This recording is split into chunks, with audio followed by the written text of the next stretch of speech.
ಅದಾದ್ಮೇಲೆ ಅವರು diplomatic passport ಇದೆಯಲ್ಲ ಅದನ್ನು ಕ್ಯಾನ್ಸಲ್ ಮಾಡಿ ಅಂತ ಹೇಳಿ ನಾನು ಒಂದು ಪತ್ರ ಬರೆದೆ. ಅವರು ತಪ್ಪಿಸ್ಕೊಂಡಿದ್ದಾರೆ, ಬೇರೆ ದೇಶಕ್ಕೆ ಹೋಗಿ ತಪ್ಪಿಸ್ಕೊಂಡಿದ್ದಾರೆ. ಅದಕ್ಕೆ ಅಕ್ಯೂಸ್ಡ್ ಪರ್ಸನ್ ಸೆಕ್ಯೂರ್ ಮಾಡಬೇಕಲ್ಲ, ಅದಕ್ಕೋಸ್ಕರ ನಾನು ಡಿಪ್ಲೊಮ್ಯಾಟಿಕ್ ಪಾಸ್ಪೋರ್ಟ್ ಅನ್ನ ರದ್ದು ಮಾಡಿ ಅಂತ ಬರೆದಿದ್ದೆ.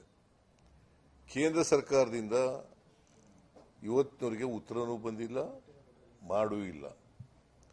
ಅದಾದ್ಮೇಲೆ SIT ಅವರು ಕೋರ್ಟ್ನಲ್ಲಿ ವಾರಂಟ್ ತಗೊಂಡಿದ್ದಾರೆ.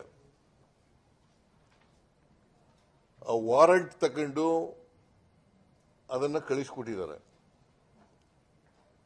ಆಮೇಲೆ ಅವರು ಒಂದು ಪತ್ರ ಬರೆದಿದ್ದಾರೆ.